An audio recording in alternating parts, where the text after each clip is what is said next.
സുഭാഷിതങ്ങൾ 24 അധ്യായം 13 മുതൽ 22 വരെയുള്ള തിരുവചനങ്ങൾ. മകനെ, തേൻ കുടിക്കുക, അതു നല്ലതാണ്. തേൻതുള്ളികൾ നാവിന് ആസ്വാദ്യവുമാണ്. നിന്റെ ആത്മാവിന് ജ്ഞാനവും അതുപോലെയാണെന്നറിയുക. അതു നേടിയാൽ നിനക്ക് നല്ല ഭാവിയുണ്ടാകും. നിന്റെ പ്രതീക്ഷയ്ക്ക് ഭംഗം നേരിടുകയില്ല. നീതിമാന്റെ പാർപ്പിടത്തിനെതിരെ ദുഷ്ടനെപ്പോലെ പതിയിരിക്കരുത്.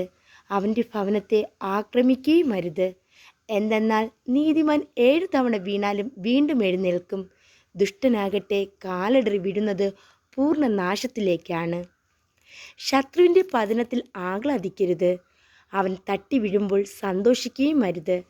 സന്തോഷിച്ചാൽ കർത്താവിന് നിന്നോട് അപ്രീതി തോന്നുകയും നിന്റെ ശത്രുവിൽ നിന്ന് തൻ്റെ കോപം അകറ്റിക്കളയുകയും ചെയ്യും. തിന്മ പ്രവർത്തിക്കുന്നവരെയോർത്ത് അസ്വസ്ഥനാകേണ്ട. ദുഷ്ടരെ നോക്കി അസൂയപ്പെടുകയും വേണ്ട. എന്തെന്നാൽ തിന്മ ചെയ്യുന്നവന് ഭാവിയില്ല.